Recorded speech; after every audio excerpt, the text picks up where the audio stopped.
نقصان ہوگا ہم وہ کام نہیں کرتے. جب یقین ہے کہ ہمیں پکڑ لیا جائے گا ہم وہ کام نہیں کرتے. جب یہ یقین ذہن سے نکل جاتا ہے کہ اللہ ہمیں دیکھ رہا ہے، جب یقین ذہن سے نکل جاتا ہے کہ گناہ کا وبال آئے گا، پھر ہم بے دڑ ہو کر کے گناہ کر رہے ہوتے ہیں، احساس ہی نہیں ہوتا. اب سوچئے، حدیث مبارکہ ہے، تم اگر دوسروں کی بیویوں کے ساتھ پرہیزگاری کا معاملہ کرو گے، لوگ تمہاری عورتوں کے ساتھ پرہیزگاری کا معاملہ کریں گے. حدیث مبارکہ ہے. امام شافعی رحمۃ اللہ علیہ فرماتے تھے کہ زنا ایک ایسا گناہ ہے جو دین ہوتا ہے، جو قرض ہوتا ہے بندے کے اوپر. چنانچہ اگر کسی نوجوان نے گناہ کیا تو یہ نہیں کہ گناہ کر لیا، اب اس گناہ کو چکانا ہے اس کے گھر کی کسی عورت نے، یا بیوی چکائے گی، یا بہن چکائے گی، یا بیٹی چکائے گی. علماء نے لکھا ہے کہ اس بندے کی گھر کی عورت کے ساتھ ضرور زنا کیا جائے گا، اور نہیں تو گھر کی دیواروں سے زنا کیا جائے گا. ہم کیا سمجھتے ہیں کہ ہم ہی دوسروں کی شکلیں دیکھ رہے ہوتے ہیں، ہمارے گھر کی عورتوں کی طرف دوسروں کی نظریں نہیں اٹھ سکتی. یہ اللہ کا بنا ہوا ایک نظام ہے. اب اگر یہ مکافات عمل کا یقین دل میں ہو تو پھر بندہ اللہ سے ڈرے گا. یہ یقین کمزور ہو گیا، احساس نہیں ہوتا کہ اس ایکشن کا ریئیکشن ہو کے رہنا ہے.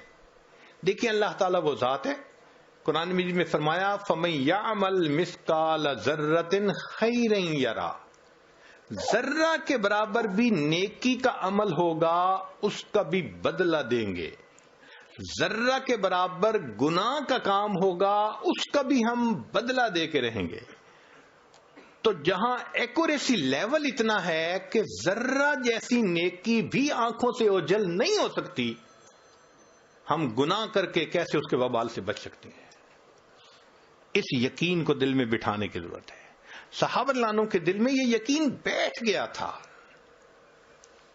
اسی لیے اندھیری رات ہے، قدرتاً ایک عورت، اس کے ہاتھ پر کسی مرد کا ہاتھ پڑا اس کے جسم پر. تو جب مرد نے اندھیری رات میں عورت کے جسم پر ہاتھ رکھا تو وہ عورت فوراً بولی، ڈر اس پروردگار سے جو اندھیرے میں اسی طرح دیکھتا ہے جس طرح وہ اجالے میں دیکھا کرتا ہے. یقین بنا تھا. کیا ایمان کا لیول ہے؟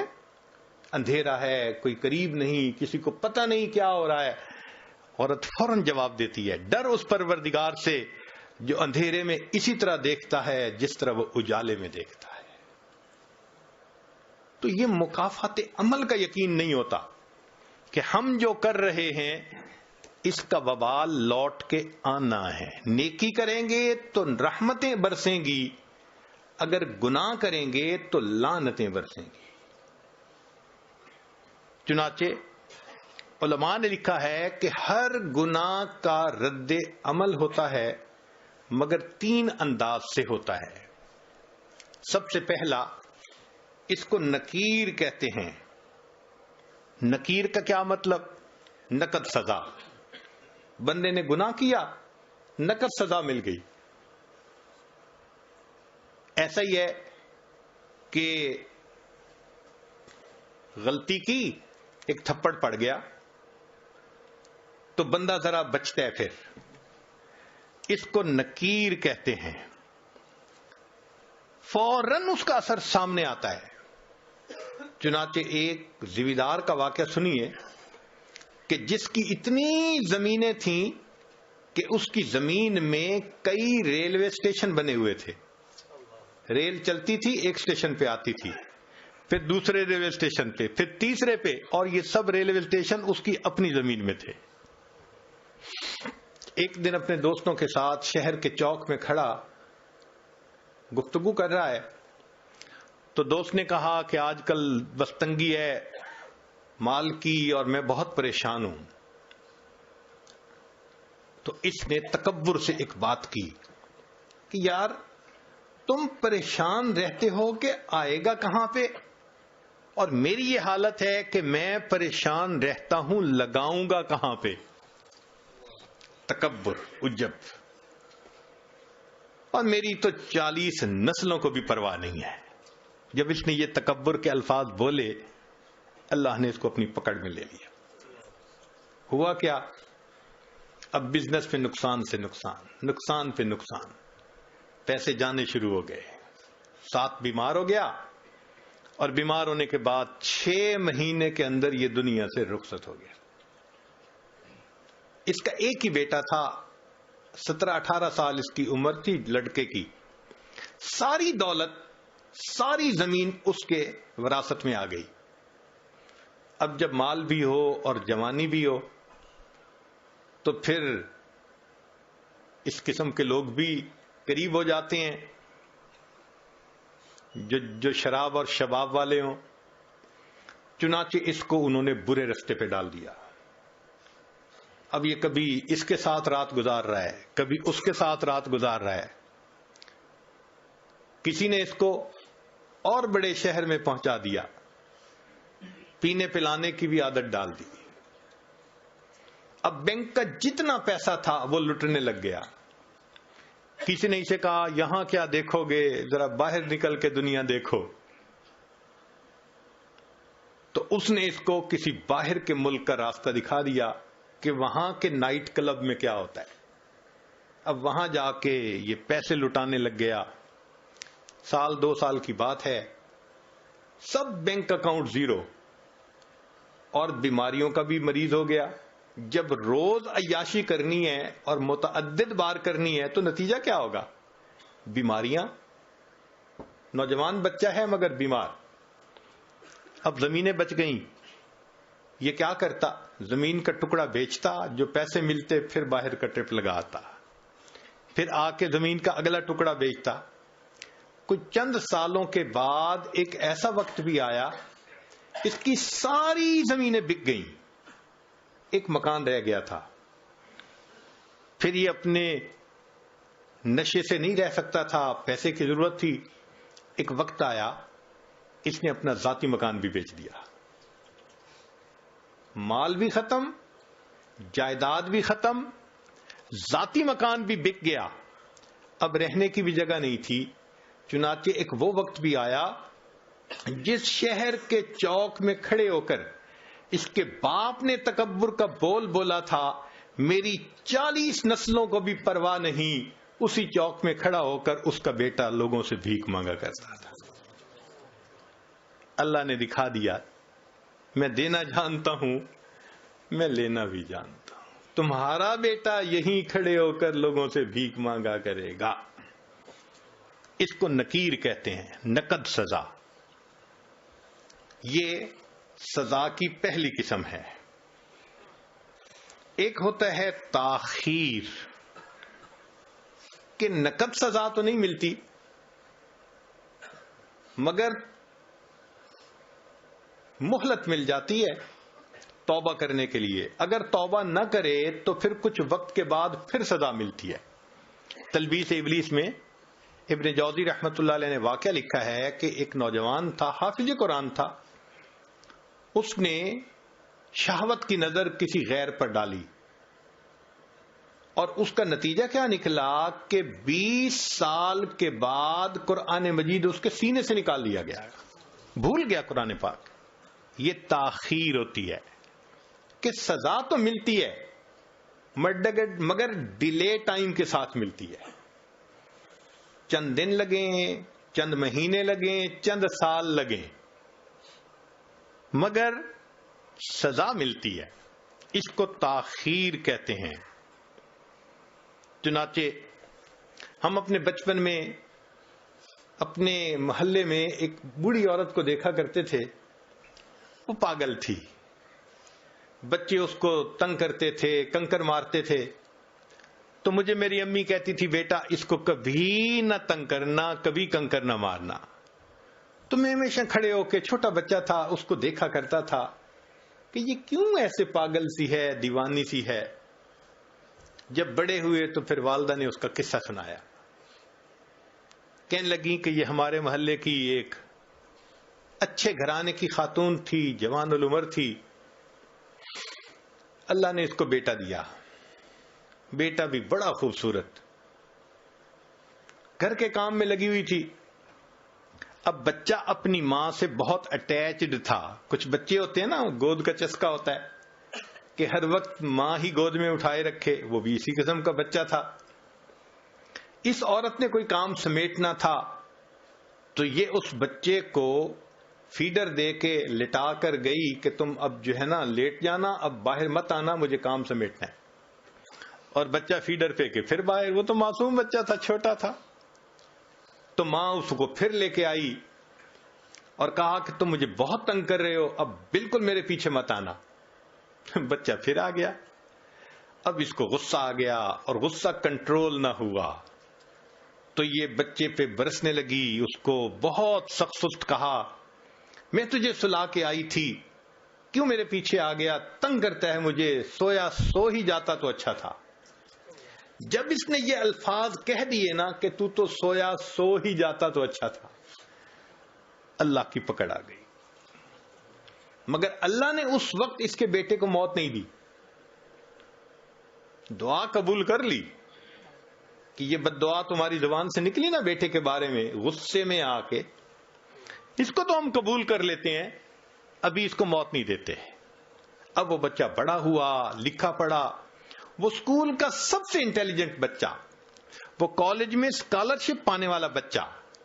جب وہ فائنل ماسٹر ڈگری کر کے آیا تو اس نے بزنس شروع کیا۔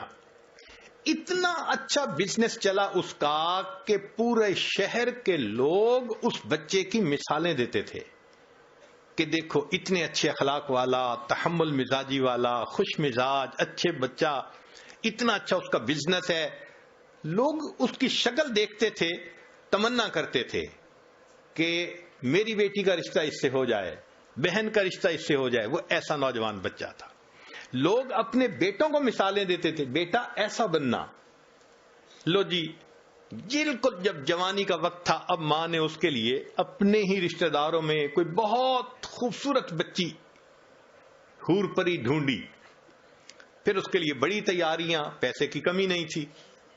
جب سب چیزوں کی تیاری ہو گئی اور شادی میں ابھی صرف 3 دن تھے، اللہ کی شان کہ بچہ اپنے ہی گھر میں چل رہا تھا، فرش دھویا تھا اور ابھی گیلا تھا، پاؤں جو پھسلا، یہ نوجوان سر کے بل گرا اور اس کی موت آ گئی۔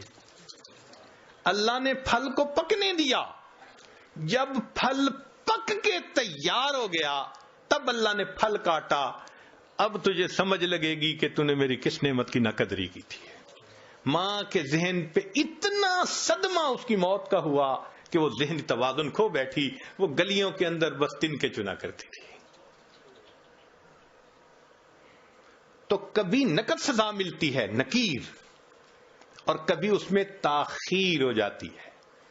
آج بہنیں چھوٹی چھوٹی بات پہ بھائیوں کو بد دعائیں دے دیتی ہیں اور پھر بڑے ہو کے انہی کے لیے پھر بیٹھی رو رہی ہوتی ہیں، حضرت میرے بھائی کے لیے دعا کریں وہ نیک بن جائے، میرے بھائی کے لیے دعا کریں اس کی شادی کی زندگی میں مشکلات ہیں۔ بھائی کیوں بد دعا دی تھی؟ تو گناہوں کی سزا کی دوسری قسم تاخیر کہلاتی ہے۔ اور ایک اور بھی صورت کہ گناہ تو کیے جوانی میں، اللہ نے بڑھاپے میں بیوی کو نافرمان بنا دیا۔ یا اللہ، جتنی یہ اذیت ہوتی ہے نا کہ جوان اولاد ہو جائے اور وہ ماں کے ساتھ ہو، اور ماں اور اولاد سب ایک طرف اور اکیلا بوڑھا ایک طرف، اور وہ سب نافرمان ہو اس کے، جتنا بڑھاپا ذلیل خوار ہوتا ہے نا وہ بوڑھا بتا بھی نہیں سکتا۔ تو بڑھاپے میں اللہ تعالیٰ نافرمان بنا دیتے ہیں اولاد کو، بیوی کو، یہ تاخیر کہلاتی ہے۔ ایک تیسری چیز ہوتی ہے، اس کو کہتے ہیں خفیہ تدبیر۔ یہ سزا ملنے کی تیسری قسم ہے کہ اللہ ایسی طرح سے سزا دیتے ہیں نظر بھی نہیں آتی اور وہ سزا مل رہی ہوتی ہے۔ مثال کے طور پہ بچی کا رشتہ طے ہی نہ ہونا کہیں. اب انسان سوچتا پھرتا ہے کسی نے رشتہ باندھ دیا. کون باندھ سکتا ہے؟ اللہ تعالیٰ کوئی کام کرنا چاہے تو مخلوق روک سکتی ہے؟ کوئی نہیں روک سکتا. تو ایسی طرح سے سزا ملتی ہے کہ بندہ اس کو فیل بھی نہیں کرتا کہ میرے گناہوں کا وبال ہے. چنانچہ بنی اسرائیل کے ایک عالم تھے، وہ کسی گناہ میں ملوث ہو گئے. چونکہ عالم تھے، پتہ تو ان کو تھا کہ گناہ کا وبال ہونا ہے، تو گناہ بھی کرتے تھے، ڈرتے بھی تھے. گناہ بھی کرتے تھے، ڈرتے بھی تھے. واچ فل بھی رہتے تھے کہ پتہ نہیں گناہ کی وجہ سے میرے اوپر کیا کوئی مصیبت آ جائے. مگر نفس سے مجبور تھے، گناہ بھی کرتے تھے اور پریشان بھی رہتے تھے. 1 سال گزر گیا. 1 سال کے بعد انہوں نے دعا مانگتے ہوئے یہ الفاظ کہے کہ اللہ، میں اپنے نفس کے ہاتھوں مجبور ہو کے گناہ کرتا ہوں، تو کتنا مہربان ہے، تو نے مجھے اپنی نعمتوں سے محروم نہ کیا. اللہ نے دل میں ڈالا کہ میرے بندے تو نعمت سے محروم ہوا تجھے پتہ نہیں ہے. تو بڑے حیران ہوئے، میں کس نعمت سے محروم ہوا؟ تو پھر ان کے دل میں اللہ نے یہ بات ڈالی، جس دل سے تو نے یہ گناہ کرنا شروع کر دیا، ہم نے اس دن سے رات کے آخری پہر کے مناجات کی لذت سے تمہیں محروم کر دیا. ان کو خیال ہی نہیں تھا کہ اتنے سالوں سے مجھے کبھی تہجد میں رونا ہی نہیں آیا. تو سزا ملتی ہے مگر خفیہ تدبیر ہوتی ہے اللہ کی. ہر گناہ کی سزا ان 3 میں سے کسی نہ کسی صورت میں ضرور ملتی ہے. یا تو نکیر ہوگی، یا پھر تاخیر ہوگی، یا پھر خفیہ تدبیر ہوگی. بچ نہیں سکتے. اب اگر یہ یقین ذہن میں آ جائے کہ یہ ہو کے رہنا ہے تو پھر انسان گناہوں سے بچے گا. ایک نقطے کی بات ذہن میں رکھیے کہ جب انسان پر اللہ کی نعمتوں کی بارش ہو اور انسان پر گناہوں کے راستے کھلے ہوئے ہوں، یہ خطرے کی گھنٹی ہوتی ہے. جب اللہ کی نعمتوں کی بہتات ہو اور انسان کے لیے گناہ کے راستے بھی کھل جائیں، یہ خطرے کی گھنٹی ہوتی. اس کا مطلب یہ ہے کہ ڈھیل دی جا رہی ہے تاکہ فلما نسوا ما ذکروا بہ فتحنا علیہم ابواب کل شیء. اللہ فرماتے ہیں بنی اسرائیل جب وہ بھول گئے جو ان کو نصیحت کی گئی تھی، ہم نے ہر چیز کے دروازے کھول دیے، حتیٰ کہ وہ اچھی طرح غافل ہو گئے. پھر کیا ہوا؟ اخذناہم بغتۃ، ہم نے اچانک ان کو اپنی پکڑ میں لے لیا. هي الحلقات تحفظني بآيات من القرآن، هي الحلقات تملأني بحب المصطفى العدنان، هي الحلقات تحفظني بآيات من القرآن، هي الحلقات تملأني بحب